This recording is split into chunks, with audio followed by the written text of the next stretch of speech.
Hello, আসসালামু আলাইকুম। কেমন আছেন সবাই? আমি আবার চলে এসেছি রিশা, আল্লাহর রহমতে এবং আপনাদের দোয়ায় অনেক ভালো আছি।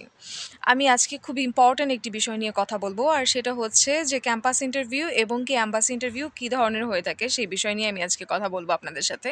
আর এই বিষয়টি আমাকে অনেকেই কোয়ারিজ করেছেন। আমি আসলে সময়ের কারণে ওরকমভাবে হয়ে ওঠে না ভিডিওসগুলো দিতে। আপনারা এতদিন দেখেছেন আমি বেশিরভাগই হচ্ছে হাঁটতে, হাঁটতে বা কোথাও যখন আমার কাজ থেকেছে তখন যেতে, যেতে আমি ভিডিওসগুলো মেকিং করেছি।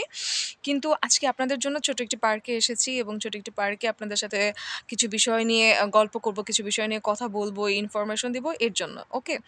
সো আই হোপ যারা হায়ার স্টাডিজ নিয়ে প্ল্যান করেছেন আজকে আমার ভিডিওটি দেখে একটু হলেও উপকৃত হবেন। অনেকেই হায়ার স্টাডিজ নিয়ে যখন প্ল্যান করে অনেক কিছু সার্চিং করে, অনেক কিছু দেখে অ্যাকচুয়ালি কিভাবে এপ্লাই করতে হয়, তারপর কি, কি ধরনের এমবাসি কোয়েশ্চেনগুলো থাকে, ক্যাম্পাসে ইন্টারভিউ এর কোয়েশ্চেনগুলো থাকে। ওকে? বাট তারপরেও দেখা যায় যে নতুন যারা একদমই নিউ থিংকিং করছে, আইএলটিএসও এখনো শুরু করেনি, তাদের জন্য আসলে এই ভিডিওটা মেবি উপকার হবে। ওকে? এবং কি আমাকে অনেকে আস্কও করেছেন, অনেকে বলেছেন যে এই জিনিসটা আপু আসলে জানা দরকার। সো অনেক কান্ট্রিতে আছে শুধুই ক্যাম্পাস ইন্টারভিউ ফেস করতে হয়। আবার অনেক কান্ট্রিতে আছে যে আপনার ক্যাম্পাস ইন্টারভিউ ফেস করতে হয়। এটা আসলে ডিপেন্ড করে কোন কান্ট্রিতে এপ্লাই করছেন, কোন ইউনিভার্সিটিতে এপ্লাই করছেন তার উপর। ওকে? লাইক এসে দেখেন ইউএসএ তে বিষয়টা হচ্ছে ইউএসএ তে এম্বাসি ইন্টারভিউটা হচ্ছে মেইন ইন্টারভিউ। ফ্রান্সে দেখেন, ফ্রান্সে হচ্ছে আপনার ইউনিভার্সিটির একটা হবে, ইন্টারভিউ হবে, আই মিন ক্যাম্পাস ইন্টারভিউ হবে। আবার হচ্ছে আপনার ইয়েসে থেকে এম্বাসিও ইন্টারভিউও হবে। সাইপ্রাসে হচ্ছে কি বিষয়? সাইপ্রাসে হচ্ছে শুধুমাত্র এম্বাসি ইন্টারভিউ। ওকে? কনসুলেট অফিসে বা হচ্ছে অনলাইনে যেটা বাসা থেকে দেওয়া যায়। তারপর ফিনল্যান্ডের বিষয়টা দেখেন, ফিনল্যান্ডে কিন্তু এন্ট্রান্স এক্সাম ফেস করতে হয়। তাহলে আমি দেখেন কতগুলো কান্ট্রির কথা বললাম। এই বিভিন্ন কান্ট্রির কিন্তু রিকোয়ারমেন্ট বিভিন্ন রকম এবং কি বিভিন্ন স্টাইলের। ওকে? লাইক এজ আমি যে বিষয়গুলো ফেস করেছি, আমি যেহেতু ইউএস এর ক্ষেত্রে অ্যাপ্লাই করেছিলাম অ্যান্ড স্কলারশিপও পেয়েছিলাম, তো সেক্ষেত্রে হচ্ছে ইউএস এর বিষয়টা হচ্ছে আপনার এম্বাসির ইন্টারভিউটা মেইন ইন্টারভিউ ওইটা ফেস করতে হয়, যার কারণে আমার একটু হলেও আইডিয়া আছে।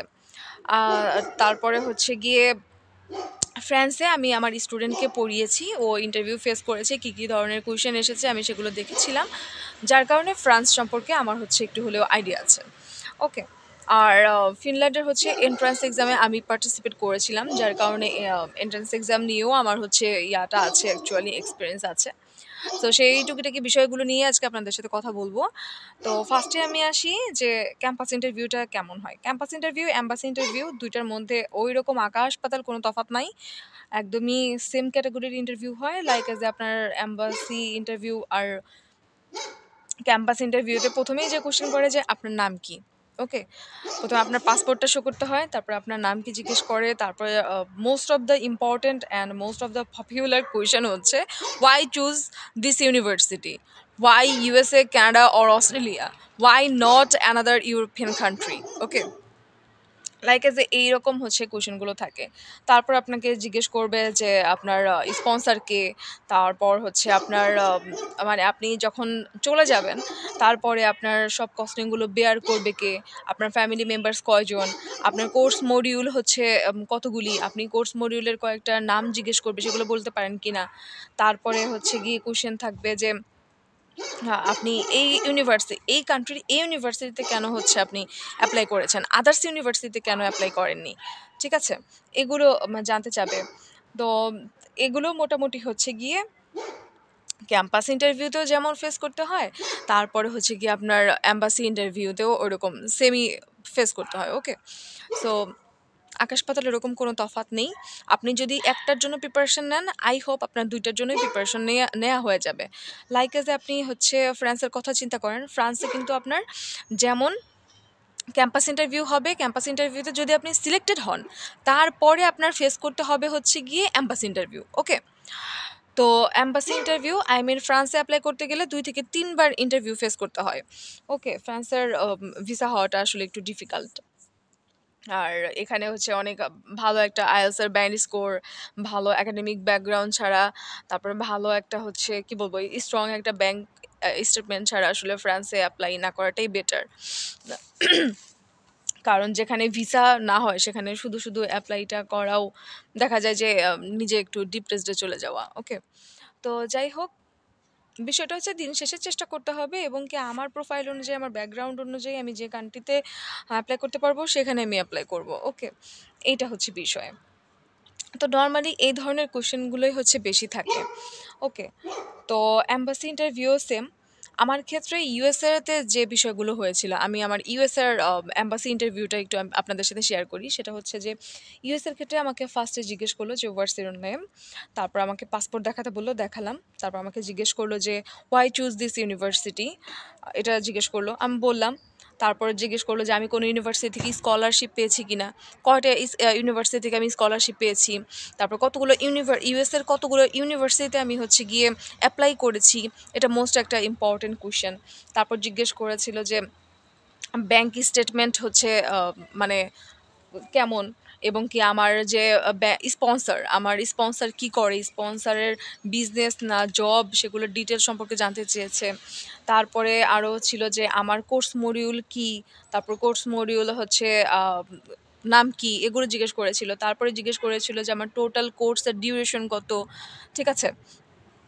এগুলো এবং কি ইউএসের ক্ষেত্রে আরেকটা বিষয় যে ট্রাভেল হিস্ট্রিটা খুবই মেইন একটা বিষয়। ওকে? ট্রাভেল হিস্ট্রি অ্যাকচুয়ালি আমার ওরকমভাবে ছিল না। সো ট্রাভেল হিস্ট্রির কথা ওরকমভাবে কিছু বলতে পারিনি। তো এই বিষয়টার পরেই অ্যাকচুয়ালি আমার নেগেটিভ রেজাল্টটা চলে আসছিল। যেহেতু আমি একটা স্টুডেন্ট হিসেবে অ্যাপ্লাই করব ইউএসের, এই বিষয়টা আমার আসলে খুবই লাগে যে ট্রাভেল হিস্ট্রি নিয়ে ওরা আসলে মাঝে মধ্যেই অনেক বেশি এক্সাইটেড ফিল করে। একটা স্টুডেন্ট কীভাবে আগে এত বাহিরের কান্ট্রিতে পড়াশোনা মানে ঘুরতে যাবে, তাই না? ট্রাভেল হিস্ট্রি কারণ নাও থাকতে পারে। তো এই বিষয়টা আসলে আমার নিজের কাছে খারাপ লেগেছিল ব্যক্তিগতভাবে। বিভিন্ন জনের বিভিন্ন মতামত থাকতে পারে। হ্যাঁ, তো এই ধরনের কোয়েশ্চেনই আমি ফেস করেছি আর এগুলো নিয়ে হচ্ছে বললাম। কারণ দেখেন, আমি আসলে চাই যে একটা মানুষ, আমি এখন এসেছি হয়তোবা সাইপ্রাস একটা ছোট একটা কান্ট্রি। অনেকেই আছে যে সাইপ্রাস নিয়ে আসলে ডিটেলসে ওরকমভাবে বলতে চায় না। আমি যেটা প্রিভিয়াস আসার আগে কোনো ধরনের কোনো ওরকমভাবে ভিডিও দেখিনি। ওকে? একটা ভাইয়ের ভিডিও হালকা পাতলা দেখেছিলাম। কিন্তু তারপর আমি যে বিষয়গুলো চাচ্ছিলাম, আমি যে বিষয়গুলো জানতে চাচ্ছিলাম, সে বিষয়গুলো পাচ্ছিলাম না। সো ডেফিনিটলি হচ্ছে আমার জন্য বিষয়টা কঠিন হয়ে গিয়েছিল। তো একটা জায়গাতে আমি এসেছি, এখানকার এক্সপেরিয়েন্স কেমন, আমি যদি সেই বিষয়গুলো মানুষকে জানিয়ে একটু উপকৃত করতে পারি তাহলে তো সমস্যা নেই। আর আমি সেটাই হচ্ছে চাই, যাতে করে একটু হলেও মানুষের উপকার হয়, মানুষের ভালো হয়। হয়তো বা ফিজিক্যালি বা ফিনান্সিয়ালি ভাবে ওরকমভাবে কারো হেল্প করতে কোনোদিন পারবো কিনা জানি না। বাট আমি অবশ্যই চেষ্টা করব, ফিজিক্যালি হোক বা হচ্ছে গিয়ে ফিনান্সিয়ালি হোক। আমি যদি ওরকম একটা স্টেবল একটা সিচুয়েশনে যেতে পারি আল্লাহর রহমতে, তাহলে ডেফিনিটলি আমি আমার হার্ট অ্যান্ড সোল দিয়ে ট্রাই করব মানুষের ভালো করার জন্য, দেশের উন্নতি করার জন্য যতটুকু পারবো। ঠিক আছে? যদিও কম বেশি এগুলো অনেকেই বলে, আপনারা হয়তো অনেকেই কমেন্ট করবেন যে এগুলো কথা, শোনা কথা, এগুলো অনেকেই বলে, কিন্তু দেখা যায় ভালো একটা পজিশনে গেলে সেগুলো ভুলে যায়। কিন্তু রিশা ওইরকম মানুষ না, রিশা ভুলে যাওয়ার মানুষ না। ঠিক আছে? রিশা কোথা থেকে মানে হচ্ছে বিলং করে সেটা রিশা মনে রাখে। তো আমি যেহেতু একটা ইউরোপিয়ান একটা কান্ট্রিতে আছি, বিলং করছি, বাট এটা একটা সেনজেনভুক্ত কান্ট্রি না। সো দেখা যায় যে এখন আসলে বাহিরে আসাটা অনেক ক্ষেত্রেই স্ট্রং হয়ে গিয়েছে। অনেক রুলস চেঞ্জ হয়েছে। সেটা ইউএস এর ক্ষেত্রে হোক, ইউকে, কানাডা, ফিনল্যান্ড, তারপর ইউরোপিয়ান সেনজেনভুক্ত কান্ট্রিগুলো, হাঙ্গেরি, লিথুনিয়া, মাল্টা, অস্ট্রিয়া, ঠিক আছে? জার্মানি। জার্মানির বিষয়টা আসলে এমন যে জার্মানি, অস্ট্রিয়া দুটোই হচ্ছে ফ্রি অফ এডুকেশন। ওকে? এখানে কোনো টিউশন ফিস নেই। যেহেতু টিউশন ফিস নেই সেক্ষেত্রে কিন্তু হ্যাসেল হবে। It's simple. জার্মানির বিষয়টা হচ্ছে ২ থেকে ২.৫ বছর লাগে শুধু হচ্ছে এম্বাসি অ্যাপয়েন্টমেন্টটা পেতে। তো এতদিন আসলে ওয়েট করা অনেক মানে কি বলবো যে অনেক বেশি ধৈর্যের বিষয়, এবং কি স্টাডি গ্যাপও বেড়ে যায়। তারপরে যে বিষয়টা, অস্ট্রিয়ার ক্ষেত্রেও ফ্রি অফ এডুকেশন, এবং কি অস্ট্রিয়ার যে লিগালাইজেশনের বিষয়গুলো আছে সেগুলো আসলে অনেক বেশি হচ্ছে লেংদি একটি প্রসেস। সেটা ধৈর্য খুবই কম মানুষেরই আছে। ঠিক আছে? তারপরেও অস্ট্রিয়াতে যাচ্ছে অনেকেই, যাচ্ছে জার্মানিতেও যাচ্ছে অনেকেই যাচ্ছে। তো নেক্সটে অস্ট্রিয়া, জার্মানি নিয়েও অনেক ভাইয়া আপুরা কোয়েশ্চেন করেছেন, সেগুলোরও অ্যান্সার আমি দেওয়ার ট্রাই করব কোনো একটি ভিডিওতে। তো আমি জানি না কতটুকু ক্লিয়ার করতে পেরেছি আপনাদেরকে। আমি ট্রাই করেছি অ্যাম্বাসি ইন্টারভিউ এবং কি ক্যাম্পাস ইন্টারভিউ কেমন হয় সেই বিষয়ে আপনাদেরকে একটি আইডিয়া দেওয়ার জন্য। সো আই হোপ আপনাদের একটু হলেও হেল্প হবে। তারপরেও যদি কোনো কোয়েশ্চেন থাকে, তারপরেও কিছু জানা থাকলে ডেফিনিটলি আমাকে নক করবেন। ঠিক আছে? আর আজকে আর না, ভিডিওটি বেশি আমি লং করব না। সবাই ভালো থাকবেন, সুস্থ থাকবেন। আসসালামু আলাইকুম। আমার জন্য দোয়া রাখবেন। আল্লাহ হাফেজ। টাটা।